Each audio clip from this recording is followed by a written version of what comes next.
to imagine all life as you know it stopping instantaneously and every molecule in your body exploding at the speed of light. Total protonic reversal. Protonic reversal. Protonic reversal with your host, Conan Neutron. Broadcasting from a secret underground lair in Milwaukee, Wisconsin. A gigantic middle finger to everything that is rotten about music, rock and roll, and corporate power. The thing is, though, if you don't laugh, you're going to go on a killing spree with sharpened nails. Confidence of a hero or a fool. I wasn't exactly certain which. Could not be more professional. It's only one I choose to devote my life to. That's okay. It means something. It means something. And take that away. You know, that's my take. What's yours? Protonic reversal. That's like a science thing, right? Indeed, indeed. Indeed it is. It is a science thing. It is a science place. It's a scientific fact.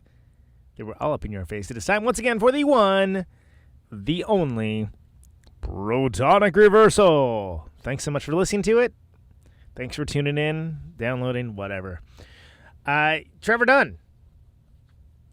Tonight, today, soon. The incredible Trevor Dunn. He has a new thing, Sperm Church. Sperm Church. Of course, also Mr. Bungle, Fantomas, Buzzo's solo record. You know, Nels Klein, the trio Convulsant. Gosh, the guy's done so much awesome stuff. It's a Tomahawk. Very excited to talk to him. I'm going to do this spiel thing here. I've started doing this because it's a thing other shows do because people stop immediately when the person they want to hear from is done talking. So here we go. Conan Neutron's Protonic Reversal is a long-running podcast about music and musicians. This is episode 267. If this is your first time listening to the show, all of the archives are at protonicreversal.com and are always free. No ads, no sponsors, no kidding. If you'd like to support the show or get episodes sooner, you can give $1 a month to patreon.com/protonicreversal. If you do like the show, or even just a single episode, please feel free to share it along, like, subscribe, or post a review. All that helps people find the show, and it's just a darn nice thing to do. Trevor Dunn, welcome back, man. It's been a bit. I think it's been almost. It's actually been a bit over a year. I think since. Yeah, man, I missed you. Where have you been? You never call me. We never talk. I mean, I think at the time the album that you did with Buzz was sort of there were like tentative plans falling apart to redo those dates, and that was finally like hitting the world at large, just to show how far we have come in the past year or so. Exactly. Yeah. I mean, there was a moment where we were like, oh wait, is this tour going to happen? Oh, maybe, maybe we won't do the first week and see what happens. And then how about now we cancel the second week? And then, before we knew, it's like, oh yeah, it's a total shit show. Yeah. I mean, do you remember how it was where it's like, oh man, everything's going to shut down for 3 weeks or whatever. Yeah. It's weird to think that mindset, that like what a big deal that was. I mean, can you imagine if someone said, hey, you're going to be shut down for over a year and a half? Like everyone would have, I mean, I don't know, maybe they knew that already and just kind of, knew that we, like the general public, would have flipped out if anyone would have said that, but like anything, you get used to it and then it becomes easier. I mean, that, that great segue, by the way, into weird music, because it's like, you kept busy. Most people are, they hear something weird and like, oh my God, I don't like that. I can't deal with it. It's too weird. But if you give it time, if you sit with it, it becomes familiar, like anything, then you're like, oh, I recognize this now. This is something, that I can deal with, same with like fucking racism or whatever. It's like, if you're all of a sudden you have to, look at someone and you're not used to looking at the way that person appears, you're afraid. It's human nature to be standoffish about something that you're not familiar with. So spend some time with shit. That's my advice. Well, and that's that's quite the segue, by the way. The throughout your whole career, you've kind of been at the vanguard, of doing just wherever your compass took you, right? So it's like not necessarily worrying about what came before, or hey, are people going to get this, or are people going to be into this, or whatever. It's just sort of, well, here it is. Welcome aboard. Yeah. I do what I want. So it's like, I mean, you can't. I've said this multiple times over the years. Like, it's such a cliche, but you can't please everyone. So like, it doesn't matter what I do. I could put out the most pop record right now. I could put out the weirdest thing. Someone's going to talk shit about it. Someone's going to be like, this is not. Nope. Yeah. So it doesn't matter. Like, why even worry about it? And I have to stop myself from, reading reviews or reading comments and shit, because as soon, that shit, is effective. When people say something negative, it's, it affects me. I'm not going to deny that. And I have to not get drawn into that, because it's a fucking bummer. People are just, and I do it too. I'm guilty of it too. I'm guilty of talking shit and being negative and all that stuff. But as an artist, if you make something and one person says something bad about it, says like, oh, this is boring, like, oh my God, wow, is it boring? Shit. And then my fucking mind starts spinning, like, why is it boring? Why didn't I please everyone with this record? Yeah, 1,000 people love it or lavishing with praise, and you don't even hear them. But one guy was boring. Yeah, exactly. I'm like, oh my God, I'm a failure. Like, which is weird. I'm sure there's like a psychological term for that or something along those lines. But I know it's a little close to home sometimes, and I'm trying to be better about it. Yeah.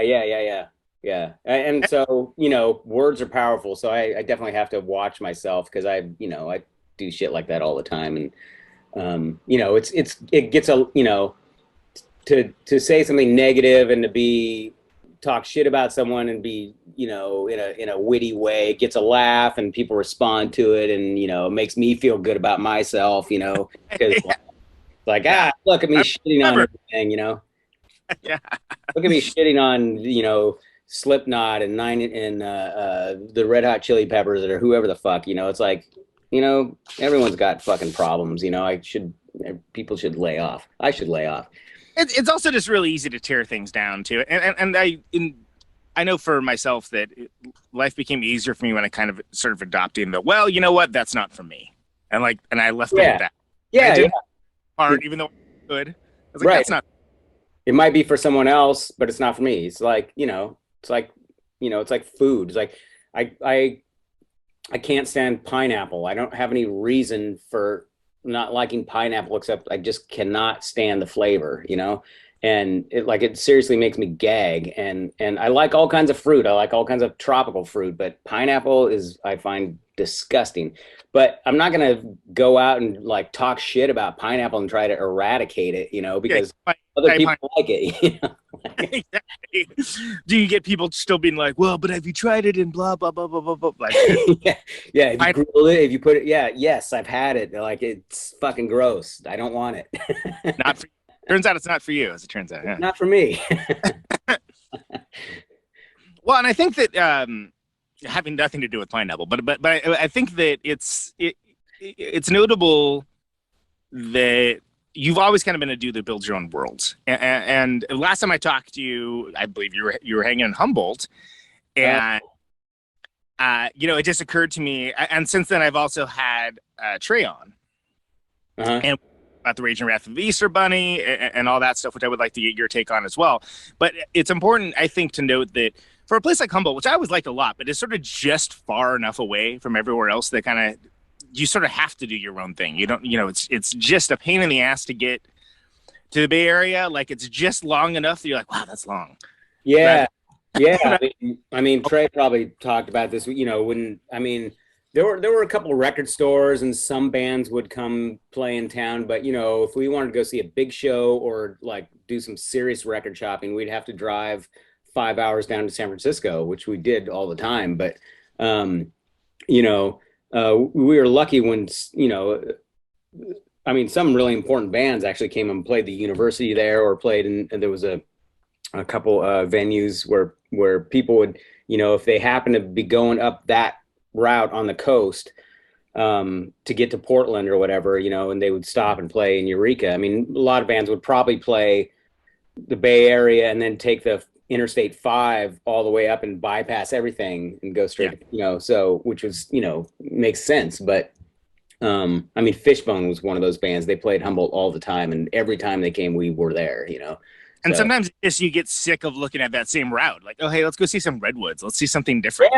Yeah. And if you have the patience to get up there, I mean, it's not, it's not a super easy drive, and of course now you gotta drive through like Murder Mountain and like Bigfoot and fucking meth heads.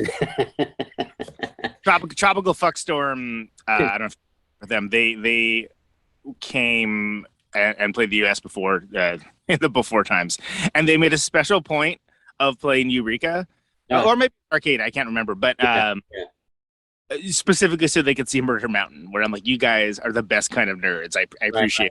Right. You. Which you can't. I mean, be careful. Yeah. The thing about Murder Mountain, which actually the people who live there, I believe I've heard like hate that name, but it's still a great. Sure. I mean, but that's like an offshoot from, like, it's literally in the middle of nowhere, because you're driving up to Humboldt on the coast on this kind of windy road, and you get to this area where it kind of opens up, and there's a small town in southern Humboldt County. You got to find this other highway and then drive up this mountain 12 miles. Like that, you're not just going to stumble upon that place. You're not just accidentally stopping by. Yeah, and if you do, you're going to get murdered. And that's where the name comes in. Yeah. But yeah, it just occurred to me, and it has in the past too, of just how it being like somewhat isolated in that way also allows some freedom for you to just create your own world, right? And it seems like that's certainly what you guys were up to, just by necessity. Like I guess freedom, and also just kind of, like not knowing what was like cool and what we were supposed to be doing. I mean, it's funny. I remember in high school, some kid from LA. Anytime someone from LA moved and we knew about, I was like, oh yeah, they're from LA. We immediately had attitude about it. They're like, oh, they're from LA. Oh, big time over there. It's totally made no sense at all. But we just, we had attitude because we assumed other people had attitude, and I remember once this is probably when I was a senior in high school, and I was a metalhead. I had hair down to here, and this punk kid came to school, and he had a serious mohawk, and he wore, he was the real deal. He was like, I remember we were kind of standing back and like, oh my God, that guy, like, look at him, he's fucking scary. And then, he got beat up by a bunch of metalheads because the metalheads didn't like punks, and then he like left. I think he probably moved out of there. He's one of those kids that was like, could never fit in. And, it's sad if you think about it, but he was a serious individual, so, but, I mean, I don't know, I guess I'm going off on a tangent, but it's like, even there was like a protocol of how you're supposed to be, and what's cool. And since we didn't live in a real city, in San Francisco or any, a bigger city, it's like everyone just kind of made it up there, and like, for better or for worse. I mean, exactly. Yeah. And you like, I think now the sort of freaks, nerds, and weirdos, there's more affinity to hang out and congregate together, even if your particular predilection isn't the same thing. Totally. It's just kind of like, no, punks versus metalheads. No, that's wrong. That's wrong music to like. You can't. Yeah. Yeah, it's totally. It didn't make sense to us. We were like, wait, music is aggressive and fast. We like that too, and we were friends with some skaters and a bunch of weirdos. But the metalhead, when I was in the late '80s in high school, the metalheads were mostly probably stoners, I don't know. I don't know why it was such a cultural difference. It's so weird to think about now, In but retrospect, it seems really bizarre, right? I mean, yeah. Like, you're wearing the wrong pants, so fuck you, you know?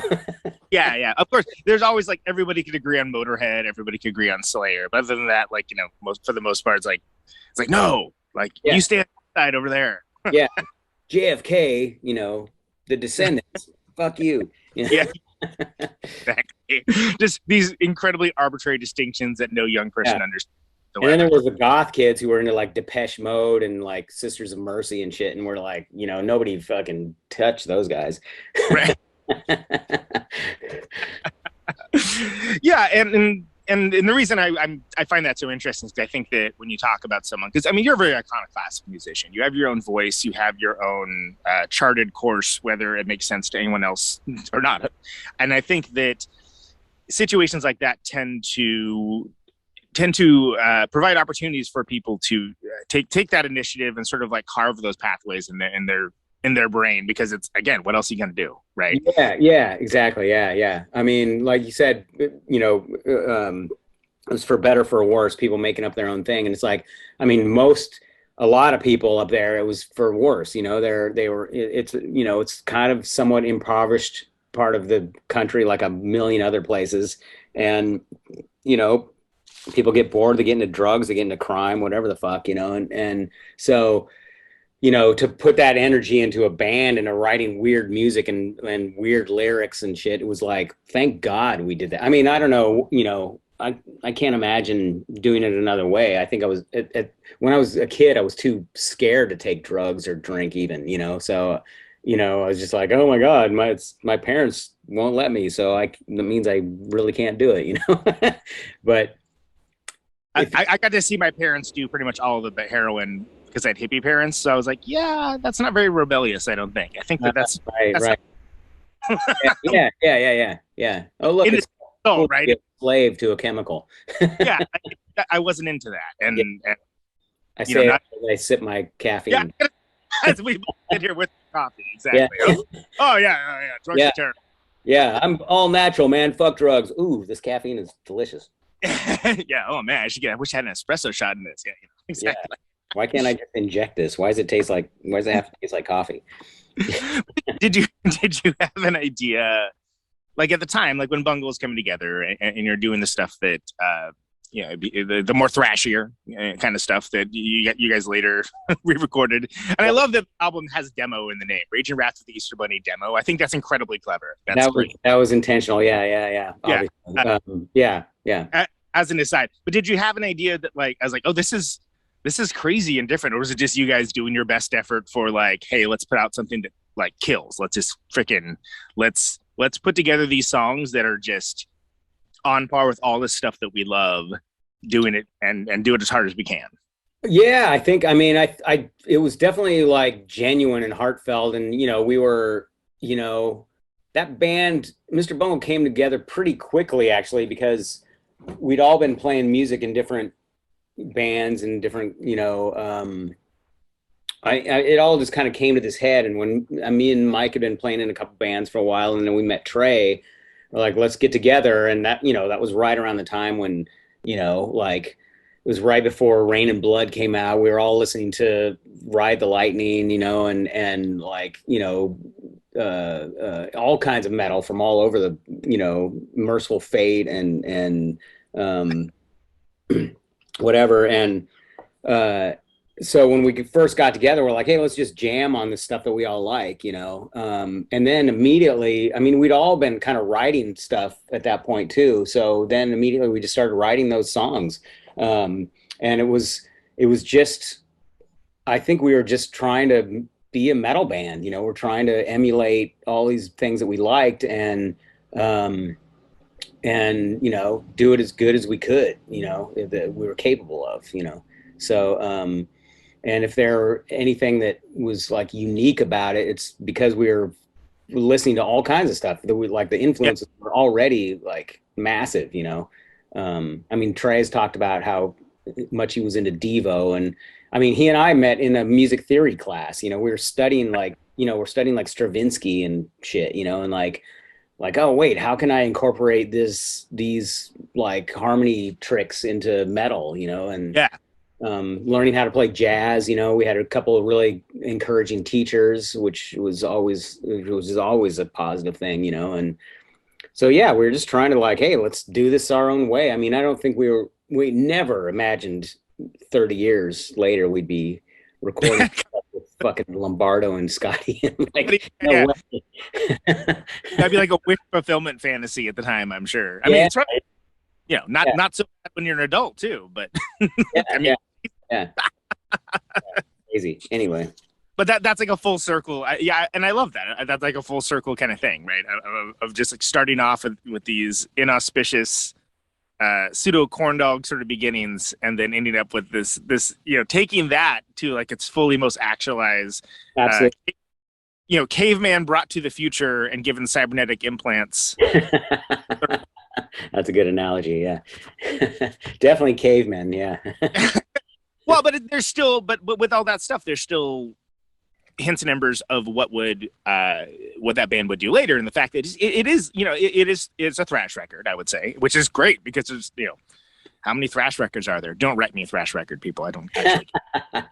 Well, the thrash purists have something to say about it, but those are the same guys who are like smoking cigarettes in the middle of campus with their knees up on the picnic table, and like throwing apples at the punk rockers. They're arguing what albums are or are not thrash. Yeah. All-time greatest metal album. No, fuck you. It's not that one. It's this one. Like, okay, that's such an important statistic to like have in your brain. Like, Jesus. Really excellent use of time. Yes. But make sure I get like all the three different colored vinyls and the cassette and the DVD and the videotape and blah blah blah. Anyway. Wax cylinder. Don't forget the wax cylinder. That was a limited run. Yeah. But yeah, like it has the embers of everything that you guys would do after, which is to say that to the casual listener that maybe is not coming in informed from like a music theory place or whatever along those lines, maybe they'd be like, wow, something's different about this. Like what is different here? And it's like, oh, well, you have all these guys that are basically exploding with creativity, but they're applying it towards a genre that, for the larger, more popular touchstones of the genre at the time, wasn't exactly seen as movement forward, meaning not to say that there weren't bands that were doing cool stuff with it, of course, but like from the titans of the genre, sort of like there was definitely a rule set that was almost glorified in some ways, or fetishized by some. Yeah. So yeah, you mean like then while it was happening, right? Yeah. And having of what you guys did later, which is sort of just like take the rule book, light it on fire, and right shoot it with a shotgun. Yeah. It's hard for me to like be objective about that, about like why we, for instance, the first Mr. Bungle record, like that music. I mean, it definitely like it didn't just all of a sudden happen. We've been. You've heard those other crappy demos that, it's so funny. People are like, oh man, are you guys going to, re-record Bow of Chile now? And I'm like, no, are you kidding me? That thing's like some of the crappiest music ever made. It's like horrible. Like there's might be two good songs on that whole, right. like 90-minute demo. And like, That's how everyone needs to make rent and mortgage payments. If you ever see that, it's like, oh, okay. Yeah. Talk about cash grab, Jesus. But yeah, I mean, that was all very experimental, and we were like writing, learning how to write songs and learning how to like, emulate music that we liked. Yeah. And next thing we're writing songs like Egg and Carousel, which were early songs that ended up on the first record, so yeah, I think we were always thinking about music compositionally, like how can we do something that's a little bit different? How can we write music, emulate music that we like, but do it in our own way. Like, hey, let's write like stuff that's not in 4/4. Let's write something that's not a 4-bar phrase. Let's like, make these weird changes that, I don't know, from one thing to another that we both like, So, and obviously up there in Humboldt County, no one was stopping us. Yeah, exactly. They're like, oh, that's what you're up to? Oh, there's way worse things going on than that. Yeah. Yeah. If we would have grown up in the Bay Area, it would have been like, oh, wait a minute. No, that's not funk metal, Right. which is exactly what happened. I mean, we'd go down to San Francisco. We'd get a show with like Primus or something, or opening up with, or opening for, I don't know, Limbo Maniacs, or there was all this whole funk metal scene, and which we never fit into, we just like, I mean, we at that time we appreciated it and we got it, but we never like fit in there anywhere. We were just like these weirdo kids. We always called ourselves a toy band. We were like, we're not a real band, we're a toy band, because we'd go down to San Francisco and we'd play with these real bands, Right. And so we just always called ourselves we're just a toy band. Well, especially, there's, and it's weird to think about now, but there was a sort of a glory period of that style of music before it just became utterly cliche, and it was pretty daring at its time. And I feel like I didn't expect to be going on record for like funk metal today, but I think it's worth mentioning because we look at everything now with what now, and there's so much. This is the part that they're going to loop on YouTube and everyone talk about. Go to Neutron, canceled over funk metal advocacy. Canceled. Yeah, I mean, I remember. I mean, I grew out. I feel like I grew out of Primus pretty quickly, but when they were in their heyday, like Stuck on This, that EP. And, when I would see them live, it was like, wow, this is something different. This is totally weird. It was actually really heavy, and, but it wasn't, it was post metal, which we all wanted because we were all tired of metal at that point. And it was before, any sort of new metal or anything, it was before metal got interesting again. So I don't know, to see those bands, I mean, there was also like a lot of horrible shit. There was a lot of like bands with horn sections that were just trying to be like goofy R&B bands with like wearing funny hats and like a bunch of white dudes jumping around like idiots. But anyway, it did have some moments. there was some good stuff that, through the fog of war, maybe people don't remember, but yeah, for a brief moment in time. But yeah, then and you guys, Mr. Bungle, have your path. You go into the Disco Volante stuff. It doesn't sound exactly like the self-titled. You start off with one of the most one of the most unfriendly opening tracks in the history of music, which is fantastic. Right, just like, get ready, here it comes. right. Hey, you like that last record, huh? This is not that. Yeah, exactly. I mean, that was we never, it's funny, that kind of motivation and that kind of approach was not something that we spoke about like openly or in direct terms. It was just like kind of a unspoken agreement among us. For us, that was like the obvious thing to do, like we all immediately agreed, like there's nowhere else that song is going to fit on this record except as the opening track. Like, so, and I mean, we never, I mean, I've probably talked about this before in other interviews over the years, but I remember after we did that first record, which was a bunch of music that we'd been playing for years and been, like I was saying, it evolved into that record. And, we did the OU818 demo, which was all that music essentially. And then we did our one tour in the US. And by the end of that, we were like so sick of that music that we didn't know what to do anymore. And suddenly we had a record deal with Warner Brothers and we're like, oh, wait a minute, we have to make a record now. Like, we're not just a bunch of kids in a garage, it's like, oh, we have an obligation. We have a financial obligation to make a record. And I remember me and Trey and Danny got together for the first time. It was probably like 6 months after the first tour. We'd all kind of like scattered and we're doing our own things. And then we were like, oh, maybe we should get together and like jam on some stuff, you know? And I remember us sitting in a room together, just like kind of staring at each other, like thinking like, what the fuck do we do now?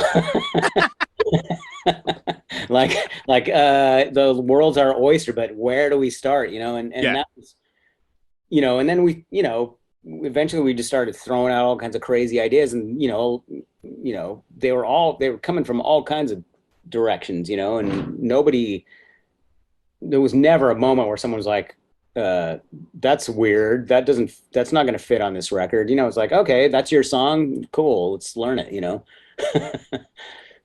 Yeah. And it made for a record that, because of that genre, like lack of genre interest, kind of made its own genre.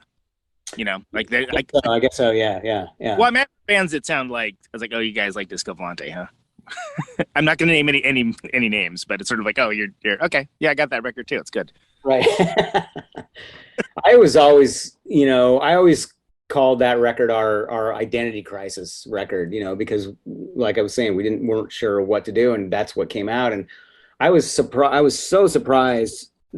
I mean, I am to this day, like some of my closest friends, people I've become musicians or whoever that I've become friends with over the years. And they tell me like, oh man, that's the record that's my favorite Mr. Bungle record. I'm like, what? That really? Like, because you're thinking as like transitional, right? Like you're kind of, you're putting out stuff that you are enjoying, but it's not like you have some clear modus operandi going on or some clear articulated point of action. It's just, hey, we should probably make a record and write some songs. Yeah. I mean, I don't think I ever it's funny. I haven't listened to that music in a long time. I should probably put it on and just, you know, maybe I'll do one of those reaction videos with myself, you know, and be like, whoa, what the fuck? I don't remember this. But you know, we weren't, I don't know. I'm saying this in retrospect and on behalf of everyone else, but I don't feel like we were trying to make something super weird, and like, you know, we were just like writing songs, and that's what came out, you know, and again, no one was stopping us. You know, Warner Brothers wasn't stopping us. They never, the greatest thing about having a major label deal with them was that they never gave a shit. Like they weren't paying attention to us. They just were trying to get Patton from not quitting Faith No More. Right. Well, exactly. And if it wasn't for Stag, it would probably qualify as one of the weirdest records ever like put out, and given resources behind a major label of any kind. Which is probably still one of my all-time favorite Melvin's records. Yeah, it's pretty yeah. And then I want to move forward as well, but I've always been kind of fascinated by the whole like sleep thing, like Carry Stress in the Jaw and things along those lines. Sort of the first parts on the first record, and then it's sort of like, did you have an idea as like a triptych before, or was it just something like, oh, this kind of matches that? Exactly. When I was writing stuff for Disco Volante, I realized, oh, there's a kind of a thread here thematically. And then I realized that it's like, oh wait, this actually like goes with slowly growing deaf in a way. So I'm just going to call that part one in retrospect with that, you know, so, you know, and it's kind of, all that stuff is sort of about like, the way we physically deal with things, you know, emotions essentially. I mean, I don't know. It's a lot easier for me to retrospectively analyze that stuff now and be like, oh, this is what it wasn't like I sat down and thought like, I'm going to write a trilogy about how the human body deals with emotional trauma or whatever the fuck, you know. Right. Yeah. Just like, I mean, that's the fun part about creating shit about, you know, is like you create and then you stand back and say like, oh, this is what that means, you know. And since I made it, I can tell you what it means. And like, you know, I don't know, anyone can figure out what, I mean, can come up with their own meaning really, but you know, if I'm do it, find something maybe, and maybe it's cool, maybe it's going to be something you didn't think of, and like, oh, that's cool. Totally. Yeah. Yeah. Hey, Craig, after the fact. Oh yeah, that's exactly what I meant. You're right. Yeah. Oh yeah, I meant that. Yeah. Well, and then and I want to get into starting a little bit with collaborations, because we are going to talk about Sperm Church eventually. Cool. But I think it's so fascinating. I think as a record and as a fully conceived entity, I think California is so interesting and so cool. And weirdly, I realized I've talked to Trey about this twice, but I've never talked to you about it. So California, can you tell us a little bit about the sprawling opus of California, and where were you at that time? Where was Bungle? Like, how did the conception of that come to be? I think our first three records, as like a triptych or whatever you want to call it, really, what do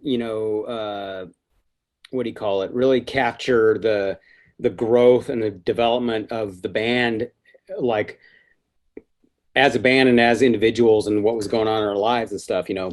Like I say, in the first record, it was, it came out of us being a garage band and getting together, in my bedroom and like jamming on stuff and writing stuff together. And then we had this identity crisis, and everyone was like, we moved to San Francisco and we lived in a big city, and we're like going to more shows and buying more records and being flooded with information, absorbing as much as we possibly could, like individually, and then I think for California, the separation was going even further. And that's when we started basically like making demos ourselves. Like all three of us would sit at home, make demos of songs, and then pass them around to each other. I'm like, here, I'm working on this song.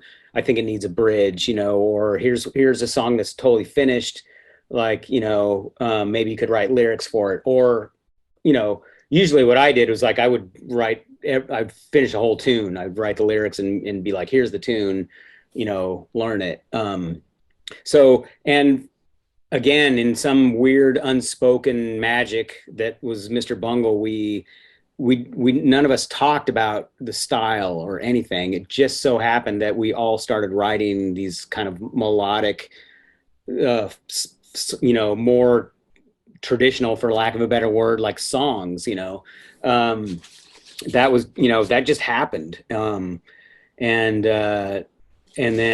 there's a couple songs, there's probably like 3 or 4 songs that never either got fully written, or there's a couple that we actually recorded that didn't make it on the record. And then there was some that we were working on that just kind of like, as the record was coming together, they kind of got tossed out. They were like, maybe doesn't fit anymore. Trey had this song called, the working title was like ABBA or something. It was this very like sort of disco-y ABBA-esque song. It was great tune. I don't know if he ever did anything with it, but that was one that was in the running for the record, and I had one song that was kind of this weird, I don't even know what you call it. I mean, it kind of fit into the record, but there wasn't room for it. So it just, it didn't hold up. And anyway, they all had something in common, this melodic song form, It's almost like when ZZ Top took a break, came back, and Billy Gibbons and Dusty Hill had independently decided to grow out beards. And it's like, oh, you did that? Oh, okay, cool. Right on. Yeah. Oh, we're on the same page. Cool. How do okay, so I think RETROVERTIGO is a stellar tune. Like, I think it like an alternate universe, huge hit. Thank you. I think like my intention with that song was to make a radio hit, like I'm going to write a song that's going to we're on a major label. We actually have some attention now. Like, why can't I write a song that's going to make it on the radio, And I mean, in retrospect of, I keep using that word, but of RETROVERTIGO, like, I think musically it could have been, I mean, it's way too long for a radio hit, first of all. And it's like, it probably, should have started with a chorus. Like, the intro's too long, there's a lot. If I would rewrite that song now, I would do it differently. But also the lyrics are fucking, not particularly catchy, or, they're kind of convoluted and weird. So like, yeah, esoteric. Yeah, exactly. That's the word. Yeah. So, but I think I was, trying, OK Computer had come out just like a couple of years before. And I remember I started hearing, like, I was hanging around a lot of like jazz people at that time in San Francisco and doing jazz gigs. And I started hearing, jazz people talk about that record. And I thought, oh, wow, I guess maybe I should pay attention. This apparently is like a good record. And so I bought it, and then it didn't leave my CD player for like 3 months. I got so into that record. I listened to it, nonstop. And dense. What's that? I said it's a dense listen. There's a lot to catch Yeah, on. absolutely. And then, so Retro Vertigo was my sort of, lame attempt at trying to be Radiohead, or even, like, heaven forbid, like Oasis or something, some shit like that, who I never liked. I never liked Oasis, but I do like how what a prick those guys are. But yeah, exactly. Those do the thing that like operates in that same world that they live in, maybe. But your take on that? Well, and it's just, I mean, like when the drums come in, right? That's such a classic, like, I think of that as almost like a hard rock radio moment, but it's on this big, like, just you can envision the lighters going. Right. Yeah, power ballad. Yeah.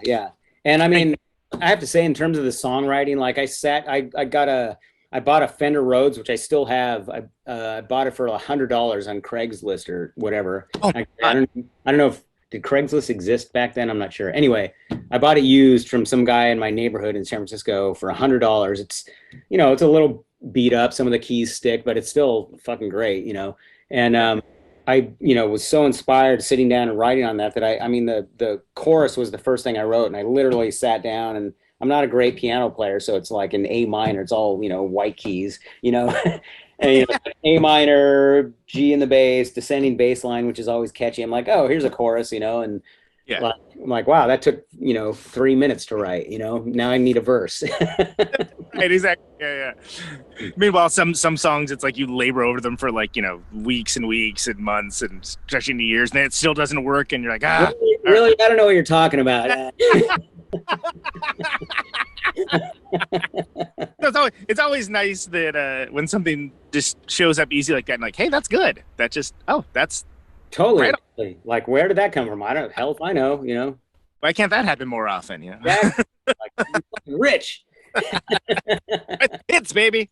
I mean, that's the thing. That's like really good songwriters. All those people, like, who I mean, going back in time to all the great songwriters of in history, that's what they did. And it was like, they knew how to do it, and it's a craft, even somebody like, I don't know, for some reason, Linda Perry comes to mind, because she's written so many, like major pop songs. Like a lot of people don't even know some of the stuff. Like those huge like stadium blasters, and totally. She like tapped into something, and then it was just like, just started like belching it out, like, and I mean, that's a craft, and like, she wrote a song with Cheap Trick.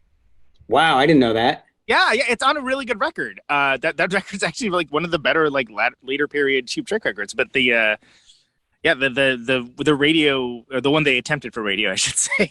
Right. It's if you know that, you're like, oh, I can hear that. Yeah, that's interesting. Wow, how old is Linda Perry? Do you know? Like, is she? Let me consult the Oracle here. Yeah, because I'm wondering if like how old was she when, like, she's 56. 50. Okay, so she's a couple of years older than me. So yeah, Cheap Trick is like, she's probably.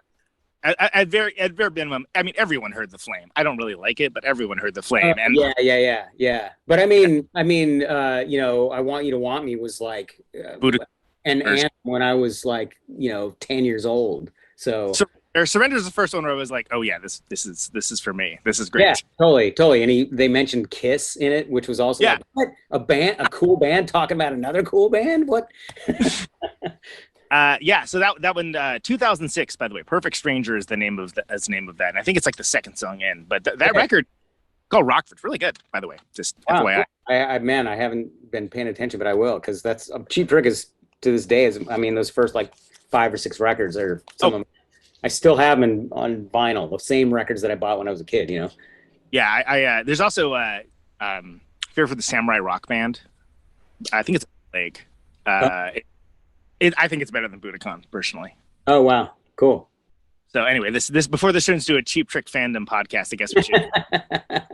Samurai Rock Band. Watch out for that one. That one's amazing. Hopefully I didn't get someone in trouble by mentioning that. I don't know. We'll see. Whatever. You're going to get canceled and sued and like... Conan Neutron canceled again over Cheap Trick bootlegs. This podcast was the worst idea you ever had. Yeah. Luckily I waited until year 8 to start fucking up. So but yeah, like, I mean, I think it's very clear. I mean, I think the thing I heard the most when that record came out was sort of Beach Boys. But then what I was thinking about is in terms of, not like, Surfing Girl, but like, the Brian Wilson, directing orchestra. Smile and Pet Sounds. I mean, those were things that, I mean, Beach Boys were one of probably the first band I ever got into before I even played an instrument, a very catchy, I always used to sing along to those major hits, Surfer Girl and, Surfing USA, all that stuff. And then, and then getting older and getting into, I don't know, having my music education unfold and going to college and diving into like weird esoteric music, and then coming back around to like, oh wait, there's also like pop music that's really weird too. And I think we all sort of discovered Pet Sounds around the same time, and it was, people were starting to talk about it. It was kind of, I think it was probably before it got reissued or whatever. And like, wait, there's this Beach Boys record. They were all like on acid when they made it. It's amazing, and or whatever the hell the legend was, Even on the quiet moments, like God Only Knows. That's an incredible tune. Totally. Yeah. And so, wouldn't it be, that was a hit. Like, yeah. It was a hit. This song. And I think for us being in San Francisco again, like being around all these record stores and musicians and stuff, like that all came into play. It's like, oh yeah, of course the Beach Boys, and like, let's take this weirdness and roll with it, And a very unique record. I mean, it made for a record that's insanely catchy. Almost any song, alternate universe hits. Yeah.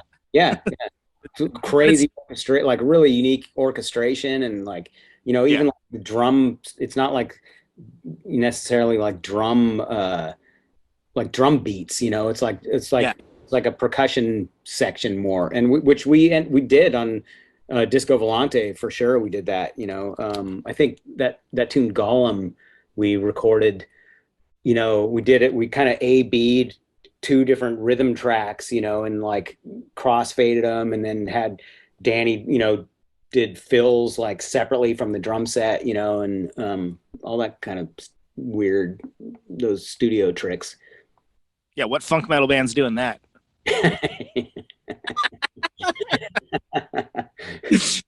But it shows, because that's part of like what gave Bungle a unique voice and made you guys sound like you. And then I remember that was that the snow? That record was about when you guys did the snowcore thing, right? Is that am I getting mixed up the timelines here? No, that was, well, yeah, California. It was snowcore was our last U.S. tour on the California record, which was such a weird thing. I mean, I remember we got that offer, and financially it was like okay. It wasn't bad. It was, but we'd already toured a bunch. We toured the U.S. a couple times. It was the most we'd ever toured a record, and I remember we got that offer, and I was like, no. I was the last holdout. I was like, I don't want to do. Everyone was like, yeah, we're down, let's do it. And I was like, no, fuck this. Like, we have nothing to do with those bands. Why would we like put ourselves like third on the bill, and finally I caved. I'm like, okay, let's do it. And then that's when we're like, okay, we're gonna have to fuck with these people. We better dress up like the Village People and talk about how gay we are. Well, I mean, did you find that was there common cause with them being fellow musicians? Like, were you hanging out with like members of Incubus and like a little bit? The guys in System of a Down most of them were really cool. We got to know Shavo, the bass player, and Serge, and Incubus not so much. We didn't really hang out with them so much, but I mean, it was funny. It was a little bit, a little bit of hanging, but we were, so out of our realm in terms of, again, we were the toy band. Even though we were the grandpas of that tour, we were still a toy band. I remember once, our bus, we were actually, it was the first time we toured the US in a bus. And, it's like I think we initially opposed that as well. We just wanted to show up at these stadiums in our little van, like, okay, let's unload our own gear, and set our own shit up, Yeah, exactly. We didn't have a crew. We had like 2 guys on our crew or something, and our bus was in the back lounge. There was a video game, and we were constantly playing video games. We used to play Crazy Taxi a lot. Oh yeah, that was amazing at the studio. Yeah, I remember that one. We were obsessed with that game, and it was great because you didn't even have to know how to play. You just drive this car, just like smash into everything, and you're really irresponsible. Yeah, that's the only. Yeah, and pre Grand Theft Auto, even. Yeah. You better pick someone up before you run out of time. You gotta pick someone up before you run out of time. That it was, we were quoting that all the time. Anyway, that was the party scene of our bus. And then I remember one time, System of a Down after show, we're like, hey man, come hang out on our bus. And so we're like, okay, cool. After the show, we go back there, go onto their bus, and it was like packed with people. It was like, and the bus is where you sleep. There's like bunks, so your personal bedroom is there. Your little car. I had my little suitcase and my clothes and my book that I was reading, whatever the fuck. But on their bus, it was like just like packed with it's like girls and people doing drugs and stuff. And I remember walking onto the bus. I'm like, this is awful. This is like I would never want this on my bus. Like I think I like crammed in there for 5 minutes. I'm like, this is the worst experience ever. I'm getting out of here. Like going back to play Crazy Taxi. Yeah, I was gonna say, I guess it depends on your personality type, but to me, I'm also like, that sounds like a nightmare without a dream. That sounds horrible. Yeah. It was just not our scene, we were taking the piss out of all those guys all the time, and there was a couple times I think we got caught, but it was all in good fun, Right. Well, I mean, you invite the merry pranksters along, they're gonna get merry pranked. Exactly. So, and I feel like in the timeline as an outsider to your work, I feel like after California is when you started in just supernova of collaborations and cool different things. Did you have an idea towards like, hey, I'm gonna really open this up and try new stuff out, or was it just a natural outgrowth of things that have been happening all along that you suddenly had time for? I would say the latter. Yeah, I think again, sorry, I kind of spaced for a minute. You were talking about writing for California. Yeah, writing for California, but then afterwards you have like collaborations with you do this stuff with Zorn. Oh yeah. Start doing Fantomas. You start doing like some of the jazz kind of stuff. I mean, for me, when I first moved to San Francisco in '92, and that was the same year that we did our first tour in the US on our first record. And I immediately, like, as soon as I got back from that tour, we did the one tour. And as soon as I got back, I started like diving into trying to make a living being a musician and playing, I was literally walking into hotel lobbies where solo pianists were playing and being like, hey, I'm a bass player. I'm in town. I made cards, business cards with my phone number. I'm like, I'm trying to get work. And of course, everyone's like, oh, new bass player in town, and like going to jam session, like the jazz thing was there, that's how I, survived. And then, after the first Bungle record, I'm, meeting Zorn, he immediately started hiring me for stuff and Patton and Trey as well. And so all that was just kind of natural, I mean, and then Fantomas was, Patton's baby, obviously. And that just, for us, it was like, he and I had this conversation once about like, oh man, yeah, I kind of miss playing metal. We should start a metal band again, and then he, all of a sudden he had this demo of the 30 pieces for Fantomas. I was like, Jesus, man, you weren't sleeping on that. Well, and it seemed natural to me at the time because I remember going to a show at the Tip Top in San Francisco that Melt Banana played at. Oh God, the Tip Top. Was yeah, that yeah. on Broadway? It was right off of Market, like right where it hits Cesar Chavez Army. Okay. I think it was a Tip Top. Hopefully I'm not mixing my stories, but anyway, point of fact, it was a small place. Small place, Yeah. And Melt Banana played, and let's go ahead and say that it was not a packed audience. Yeah. Right. Yeah. But Patton was there, and then like not too much later, like I heard the Fantômas stuff, and I was like, oh Yeah. sure, yeah, it's like Melt Banana attitude with like weird like metal, like just bratty kind of compositions that just kind of get in and get the hyper ADD, and I mean I think Patton was comic books I think more than anyone in Bungle, I think Patton was really influenced by Zorn and his kind of cut and paste style, and like just like writing in blocks, writing like here's an idea, here's another idea, Trey and I think less so, but yeah, so all that was coming together, and of course Mel Banana, that was a band that I don't know who saw them first, if it was Trey or Patton, but they were like, oh, we should tour with these guys, like we should have them bring, because we always, when we did tours, we wanted bands that we liked, we wanted to see bands that we liked, and so that's why Dillinger Escape Plan was, we toured with them and whoever, so. Well, you want to make it interesting for yourself as well. And then also, not to put a fine point on it, but a lot of times when you're a band that has some notoriety, you can platform a band to kind of be exposed to an audience that even if 20% of like, hey, you're in the way of my favorite band and I'm not going to listen to this. Yeah. Like you're by just a war of attrition, you're going to pick up new people. They're going to pick up what you're throwing down, which is nice. Exactly. Yeah. And that's how I feel like it should work. Weirdos help weirdos or whatever. Exactly. Yeah. The punks and the metalheads unite. Exactly. This is tying it all back in. So did you have did Mike bring you, he brought you the demos like, hey, here's the thing. Like, like this is what this thing is going to be like. How did that... Yeah. I mean, we, it's funny. I remember us talking about starting a metal band, and I thought, oh man, maybe I'll, I think I went home and I immediately like got inspired and sketched out an idea for a tune or something. And then, we'd actually, he was friends with Igor from the drummer from Sepultura. So he was the original idea for the drummer. We weren't sure who was going to play guitar or anything.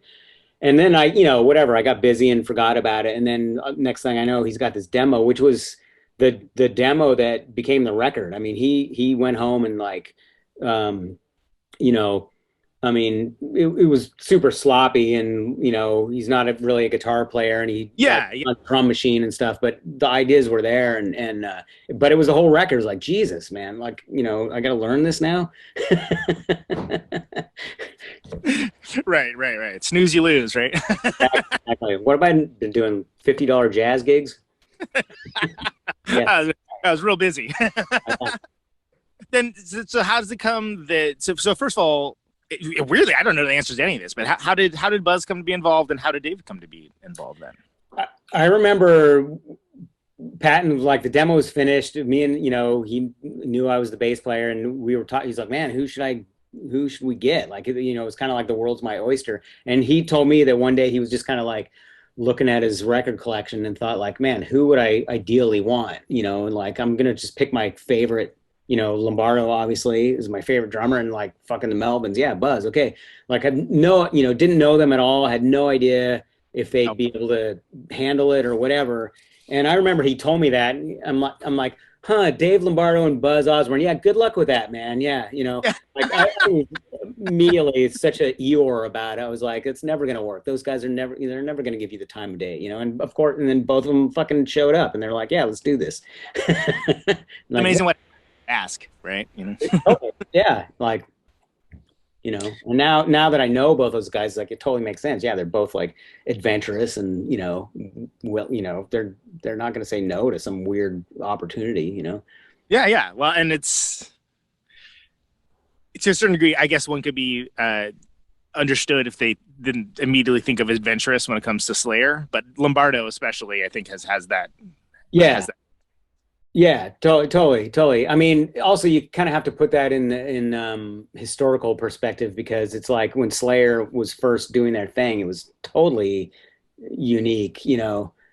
I Nothing. mean, yeah, they invented that shit essentially, you know. I mean, with them and a few other bands, and so you know, it's not as omnipresent as it, you know, it wasn't omnipresent at all now, you know. I remember several years ago, I don't know, it was probably at my mom's house or something, and I turned on the TV, and I mean, this was probably, actually, to be honest, this was probably like 15 or 20 years ago. Turn on the TV, and there's a car commercial with like this metal, like a fucking speed metal song was this. It was like, are you kidding me? Do you know how hard it was to find music like that when I was a kid? Like, and now it's in a commercial. Like, Yeah. How times have changed, right? yeah. I can't wait and like until like noise music is in like serious harsh noise, you know, like Mersbo selling insurance or something. totally Puce Mary, like, you know, like blasting while you're trying to, you know, Or Viagra or something where you're like, okay. yeah, or like a new Subaru. Yeah, okay. yes, I will buy that car. Yeah, it gets you real erect, you know. Like whatever the tagline. I'm sure that's not the actual tagline, but for me, I feel like it ought to be. Like, why not just... You should write commercials. I know, yeah. That'd be real successful at it, I'm sure. You can do that right after your podcast.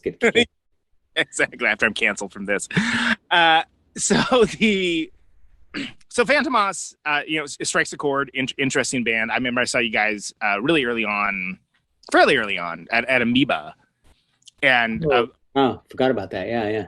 Got the record, I think, like that week, and I was like, wow, this is great. Like, this is real interesting. But from a logistical standpoint, those, especially that first album, those songs are so just lightning fast. How do you even keep track of that? Are you because you can't even go like, oh, it's the one where it goes do do do do, or it's the one that goes you know.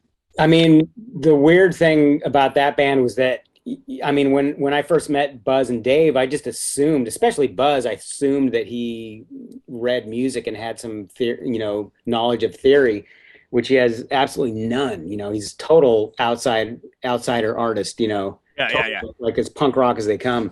And Patton also doesn't read music. I mean, we learned all that stuff by ear, and I showed up there with, like, I had actually took Patton's demos and transcribed what I thought were the bass parts, which I still have. I still have that music, and like someday I should publish it because they're a fucking mess. But but it has notes for the reissue or something. Yeah. I mean, you know, that helped me memorize stuff. You know, it helps me to write it down in traditional notation, and then you know, try to like memorize and stop looking at the paper. But I mean, that first show, I was literally looking at my notes between songs, like, oh shit, this one is the one that goes like da da da da wah wah wah, you know. So that was very as an audience member, because it's like, you know, you're so used to seeing these four guys that are just very authoritative at what they do, and there definitely was like, oh, what is it? Okay. Oh yeah, we were fucking scared out of our pants. Like, we were like this is a I remember we rehearsed our asses off, like, for that, like the whole week. I mean, we basically were rehearsing to record the record, and then we did this show, or you know, at Slim's, I think, and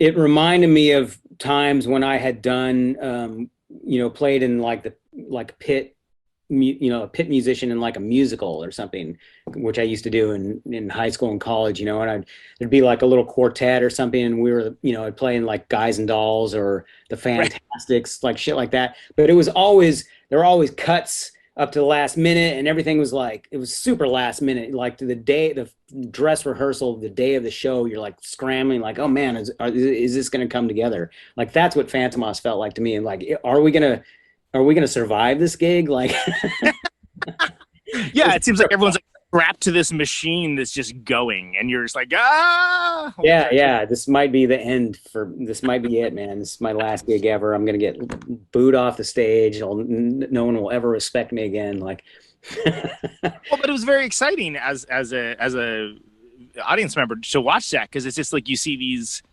like, because like I've articulated before, like you see these musicians that you're just not used to seeing in that environment, just like, you know, holy shitting their way through the entire thing. But also, the compositions work, sharp and concise as they are, they work. They do the thing. Yeah. And obviously no one was expecting anything like that. And it's like, wait a minute, are they going to actually finish a song, or did it even start? Was it bro? Like what? pretty. I have to say, in retro, again, I'm going to use the word retrospect again, but like for Patton, I think that was a very bold move, to present that. And that was the beginning of Ipecac Records too. No one would sign that band, so he was like, "Fuck it, I'm gonna put it out myself." Segue to Sperm Church and my label. I was gonna say, that's funny. Funny you mentioned that. Formed his own label. Yeah, that's the exact mentality of I shopped Sperm Church around for like half a year, and and I did get some positive feedback from people who have DIY labels, and they were like, "Yeah, well, I'll put this out, but we don't have any money, so you're going to have to split the money with us." And then I was like, well, why don't I just create my own brand? Hopefully I'm at a point in my career where it has as much leverage as anything, and see what happens, so. And that's of course Riverworm Records, which I'm having trouble with the word Riverworm for some reason. Doesn't exactly roll off the tongue, but it'll become a household phrase eventually. Well, the thing about the way people consume and connect with things now is that it's easier than ever to do it, which is the upside. And the downside is it's easier than ever to do it. So everyone else is, and that's right. For a dude that's like consistently been doing cool shit for like decades, like you have people that are gonna want to engage with it. And it's a cool record. It's a weird record. Quote unquote weird record. Yeah. What I liked about it is before I even pushed play on the first song, I was like, well, I don't know what this is, but I bet it's going to be interesting. That's cool. Yeah. I would never like put something out, present something to the public that I wasn't behind, and was like, oh, this is like boring and like way too esoteric. Believe me, there's plenty of stuff in my hard drive that no one's ever going to hear because I think it sucks or is boring or like has no, maybe I can pilfer from that and turn it into something else. But, I'm not going to, just because I finished it doesn't mean I'm going to present it, So, so. And it's been around for a bit too. Like it's like, I remember there being like, you making some post about it, like 5-6 years ago or something along those lines. Like this has been kind of percolating for a minute. Like you've had. Yeah. And to be honest, it wasn't an easy record to make. It took a lot of, it was a lot of back and forth between me and Sannety, the electronic musician. And there was a lot of like trying to figure out what it was, and we didn't want, we did a handful of gigs, and sometimes they were more improv-y than we had intended. But it's jazz. Yeah, it's free jazz now. Yeah, exactly. But it took a lot of molding actually to come up with what we ended up with. So, well, and it's the instrumentation alone is pretty interesting. It's sort of like there are these almost like pseudo gamelan kind of like electronic elements. Yeah. And then you got you're doing the bass with it, but then there's actual percussion too. Like there's not anything you can be like, oh yeah, it sounds like this. It sounds like Kiss. Definitely does not sound like Kiss. Yeah. Like I think so honestly, I think that, and I just had this idea that I think it might have had a better time when there was that that like time period, like Massive Attack and like Portishead and all that stuff was happening. And everyone was really getting into Aphex Twin. I think you would have had people beating down your door then. Right. I think that's become a bit of an I should be careful what I say. That's become a bit of a niche interest, and it just doesn't have that like. You're not going to get that stuff like on mainstream radio now. Not that Aphex Twin was on mainstream radio, but I mean. Yeah. No, I hear what you're saying. Yeah, totally. Where all that stuff, like of just kind of like anything that's got a heavy electronic element, it's sort of like that becomes the dominant spice in the blend for people. Yeah. Sannety turned me on a lot of electronic music that I didn't know about, and this whole world of, it's really a lot of times it's it's not even necessarily about music necessarily. I know that sounds weird, but it's all, for instance, there's this guy, Russell Haswell, this British electronic musician who I've seen open up for Autechre, for instance. And, and his stuff is incredible. I'm like really into his music. But you know, he's talks about how he's feels like he's more of an architect than, or you know, I'm paraphrasing. But I think he maybe talked about sculpture or something more than music. Like what he's doing on the computer has more to do with like putting shapes and constructing something than it does with like, you know, learning an instrument and like what chord goes to what other chord, you know. So putting together a puzzle or something, right? Yeah, which I love. I love that concept, and you know, it's totally out of my realm of, it's not the way I think about music necessarily. I mean, it has definitely influenced me now that I know that. But I mean, I love that music it can do that, you know, and that's why I love going to noise shows. I mean, I mentioned Puce Mary. That was one of the last shows I went to before the lockdown. I went and saw her play at St. Vitus in Brooklyn, and yeah, and man, I love that shit. Like I can go. I love going to like a noise show like that and having my head blown off, like almost literally, and having no idea what's happening, and not worrying about it, not sitting there analyzing like, is this stroking? You know, it's like which rhythm was that? When it shifted time signatures to, you know, like you're sitting there signing. Or even if I was into that heavy into electronics, like, is that a Roland SR50 that she's using? You know, I'm like who the fuck cares? I just go there. It's almost like, and it's good, walking around a botanical gardens or something. Like I have no idea what these goddamn flowers are, but they're cool looking, you know. right. Yeah, the result's the same, and that's, you know, it makes sense because that should be how you look at it. But I think. I don't know if you noticed this or not, but I think in the past, more so in the past 10 years or so, people have almost become fetishistic towards gear, and absolutely, like also like almost at the expense of the composition or the creativity, where it's sort of like, yeah, the gear's cool and everything, but a lot of stuff, you know, you could, you know, throw them something from the pawn shop and it still would sound exactly like totally. Yeah. I mean, the boutique pedals and like, I mean, I'm not knocking that stuff. There's, you know, it's all. No, it's great. I love it too. But I know what you mean about the fetishizing for sure. Yeah. And I think that tends to be an element of focus for a lot of the noise crowd as well. And I don't know if that's just, you know, like a secret language. Oh, we have our own secret language, right? And like we can talk about these modules and these things, and no one knows. Oh, did you have the right name and be like, oh no, is that boutique? You know. Yeah. I mean, even if it is a secret language, I can appreciate it. I like to kind of like look around the corner and be like, oh wow, I got to look at someone speaking a secret language. I'm not going to try to learn that language, but it's cool. You know, you can still, exactly. You can not know what something is said in Latin and still sounds like ominous or cool. Like, you know, it's like, it makes sense. There's so many horror movies where like, you actually speak Latin. It's like, that's not that interesting. Like, yeah.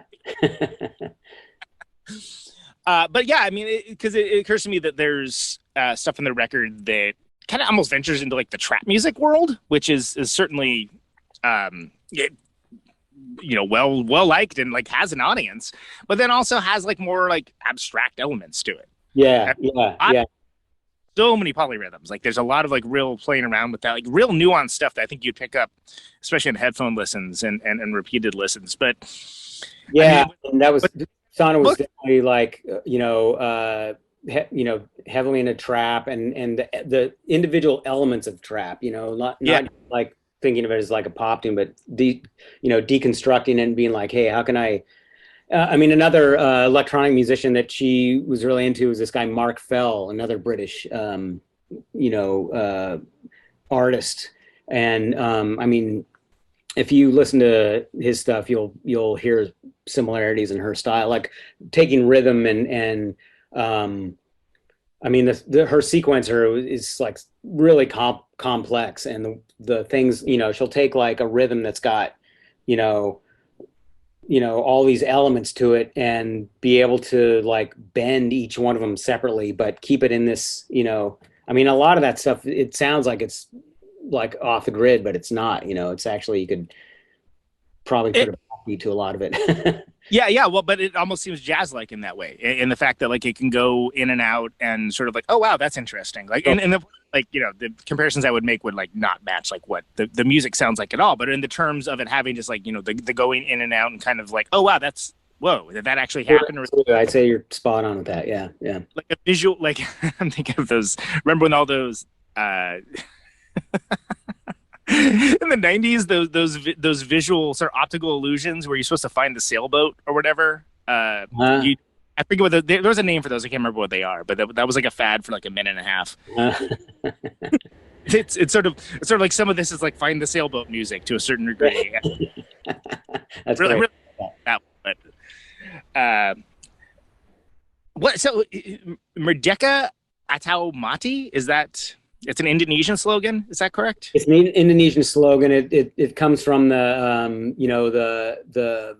when the Dutch were colonizing Indonesia, and it basically means live free or die. It was like their rebellious motto.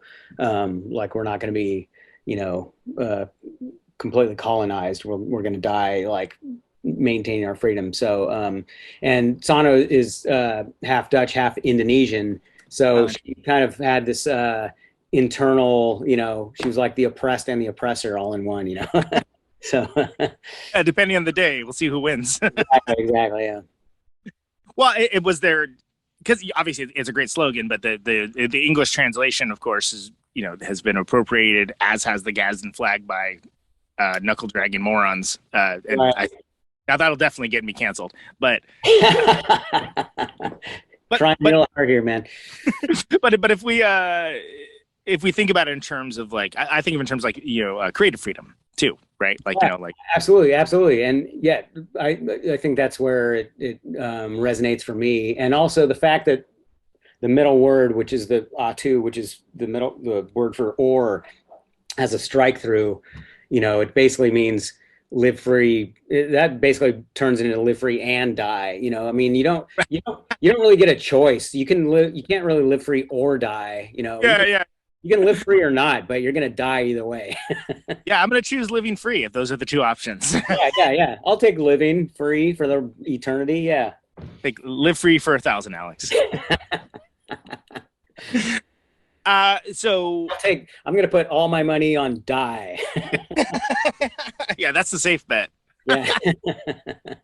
I'm gonna see ROI on that one. Yeah. So how does this music come together? Do you get in a room to do it? Are you sending stuff back and forth? Like how it's just I listen to it, and I like it, but I'm like, I have no idea how you make this. Like how do you make kind of both. A lot of sending back and forth and a lot of trial and error, a lot of trying different I don't know. A lot of, I mean, since her beats, she's essentially the drummer, so her beat and all that stuff is all crafted in her sequencer and her laptop, and so it's all kind of recorded and already kind of mixed to a degree. It wasn't, when we actually went to mix it, we didn't have to do a lot of mixing, because it was kind of already, the composition was, the mixing was in the composition, so years of sending stuff back and forth and trial and error and just seeing what worked and getting she would send me something with like the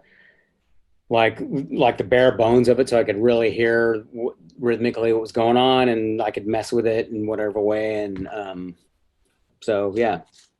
Did you find some of it more challenging than others to kind of come up with ideas for, since it's so dense? Absolutely. And also, the role, it's obviously not a traditional bass role, so I was doing something that I've never done before. I mean, doing a lot with pedals. Sometimes, like the second track, What Street Is This?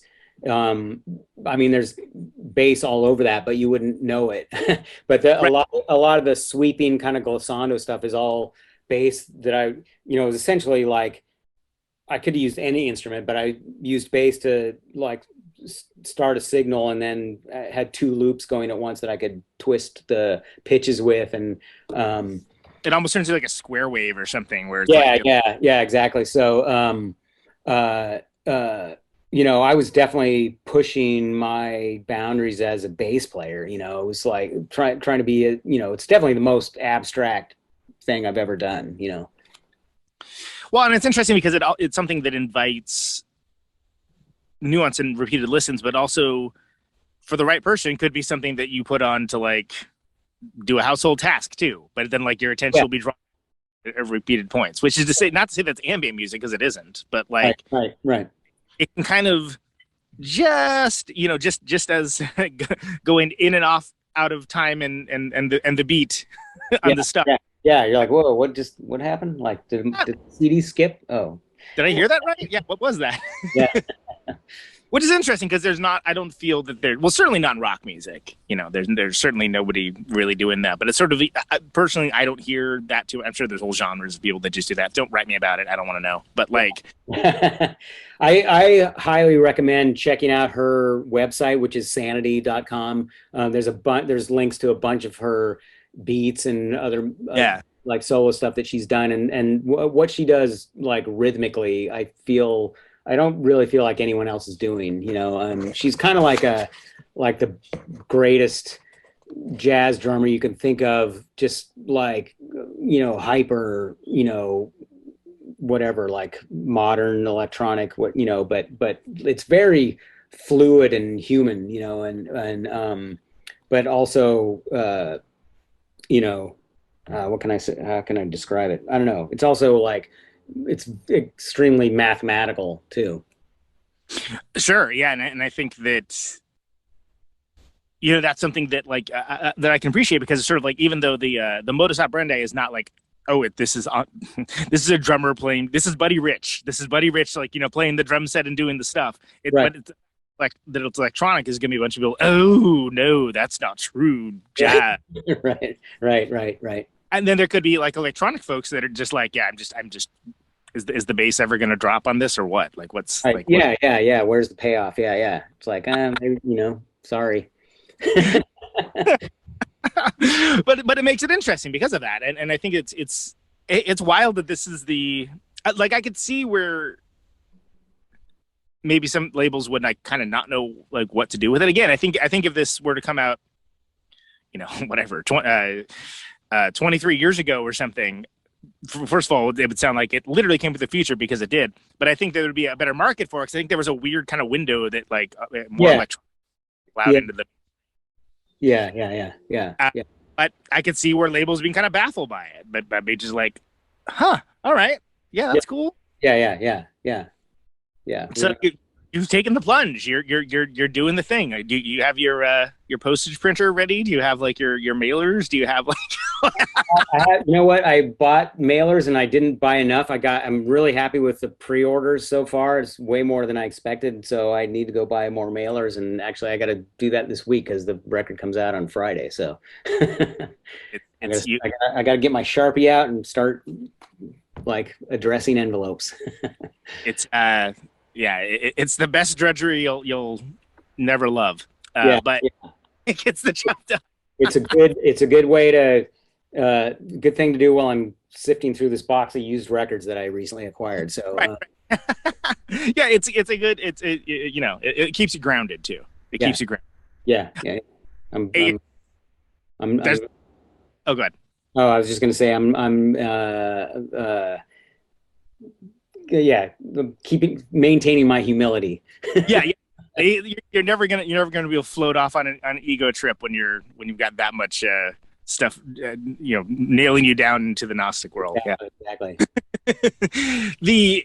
So folks should. So what's the preferred way for people to buy this? If they're looking to check this record out, should they go to? I think you got an Instagram for it, right? Is there like there's a Bandcamp page? I would say Bandcamp is probably the best bet, because I mean, I only had 500 printed, and I definitely want to get those sold and out of my house.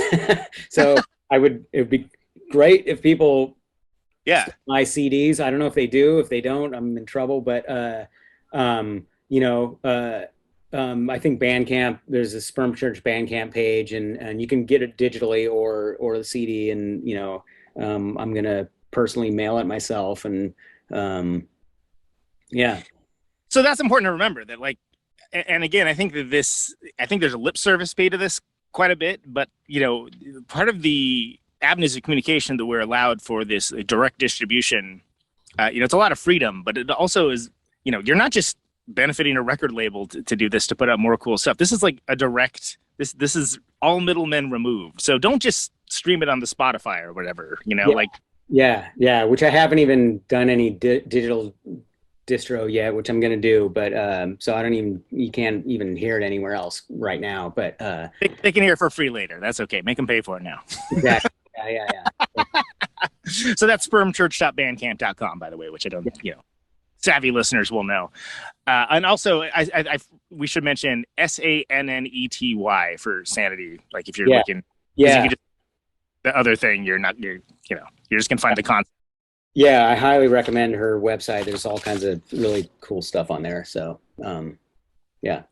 It's an interesting record, man. I'm glad to talk to you about it. I'm glad to have you on. And right on. Man, I appreciate you taking the time to listen to it and to think about it, you know, so that's all I can ask.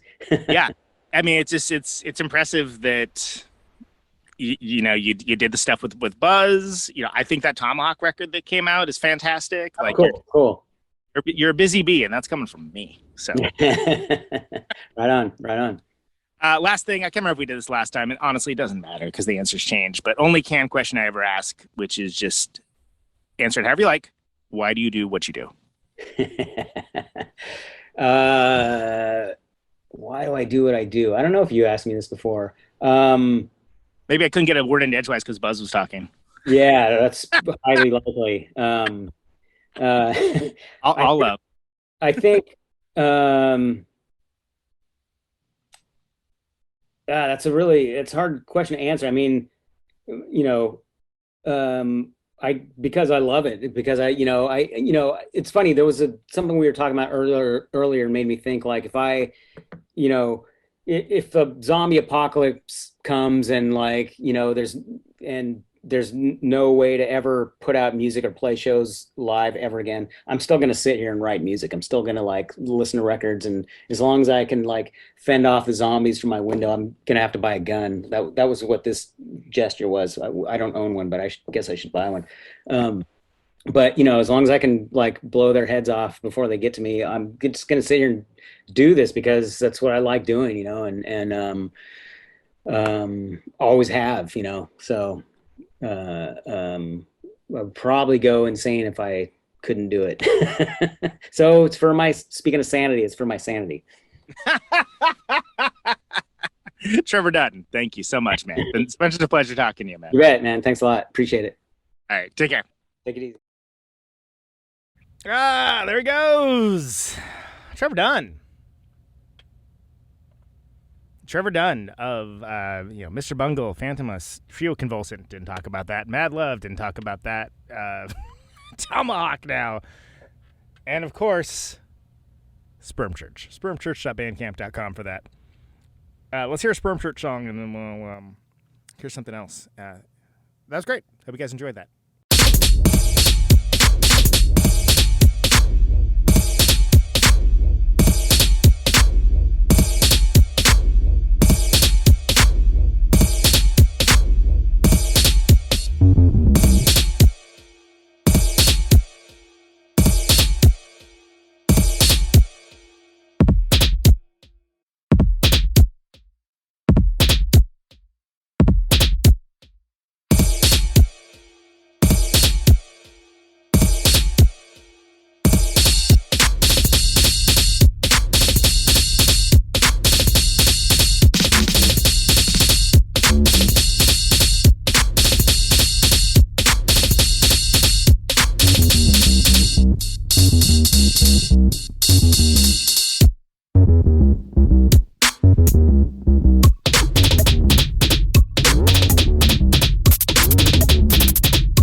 ignorancio eling.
Predators and Scavengers, Tomahawk, off of Tonic Mobility, that came out this year. Is this thing on? Yet another Fantomas with Rosemary's Baby off the director's cut, and before that, Book 1, Page 15 off of the first self-titled record. Before that, the mighty RETROVERTIGO, California, Mr. Bungle. We talked about that at length, so had to include that one. Great song. And before that, Sperm Church, spermchurch.bandcamp.com. The new banger. Get that record direct from the artist, direct from Trevor himself. Make him buy more mailers. SpermChurch.bandcamp.com once again. This has been episode 267 of Conan Neutron's Protonic Reversal. Thank you very much for listening to it. The show airs on Radio Note Thursdays, 8 Eastern, 7 Central, 6 Mountain, 5 Pacific. Say yes to no. RadioNote.com. As we come to the close of our broadcast day. Archives are free, always. ProtonicReversal.com. No ads, no sponsors. No kidding. This is my farewell transmission. But if you like the show and you want to get episodes sooner, Patreon.com/ProtonicReversal achieves that goal. Early access. Signing off. It helps pay the bills. Not to put too fine a point on it. This is America.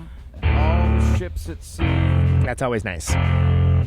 Anyone within the sound of my voice. You can find all things Trevor Dunn on the internet where we all live. Thanks for folks sharing the show around. It helps people find it. Like and subscribe on the YouTube. 50,000 watts of power. If you don't already, that also helps. Reviews, all that kind of stuff. It all seems like just tedious nonsense, but it's how people find out about the shows. So thank you so much for everyone that's doing that. It's always appreciated. And thank you for listening. I appreciate that as well. This microphone Hope you enjoy it. turns sound into electricity. As always, stay safe out there. Can you hear me now? And take Out it easy. on Route 128, dark and lonely. I got my radio on. Can you hear me now? Can you hear me now?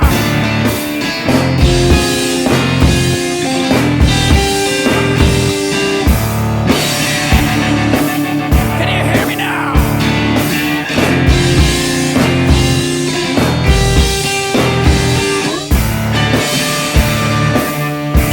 me now?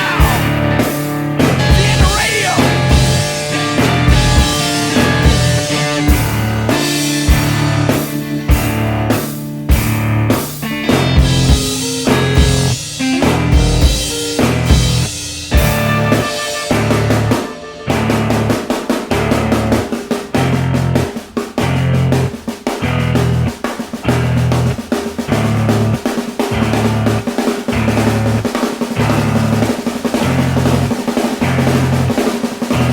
And that snare drum and that drum roll means we've got a winner.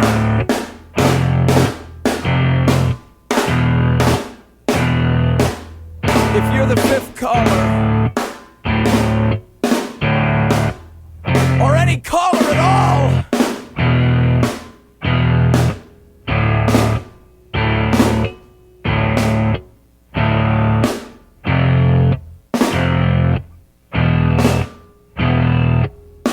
welcome to my top 10.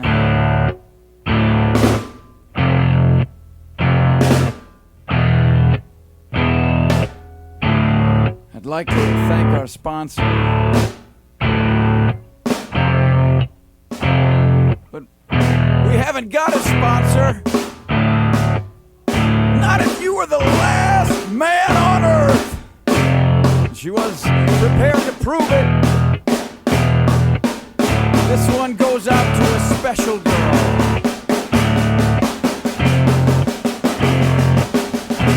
But there is no special girl.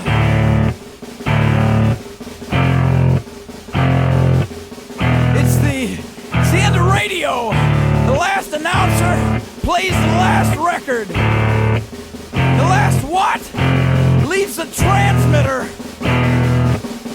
Circles the globe in search of a listener.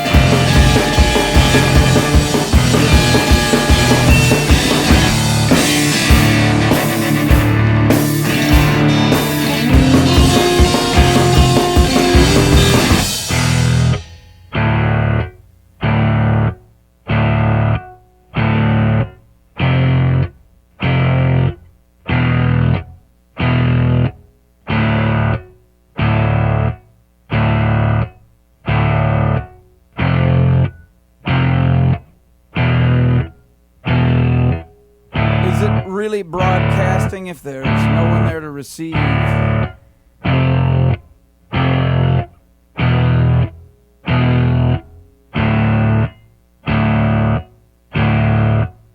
It's the end of radio.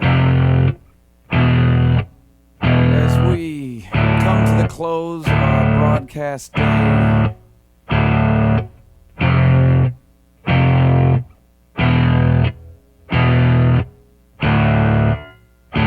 got my radio on.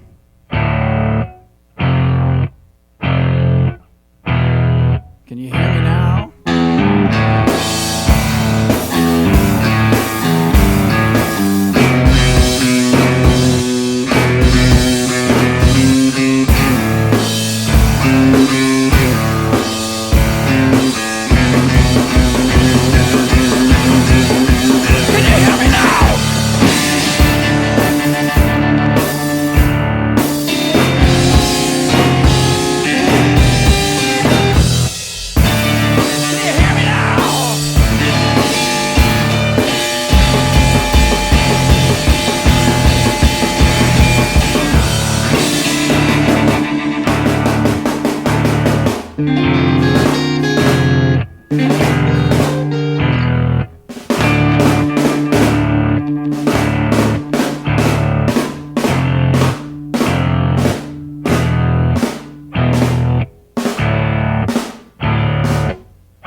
This is a test!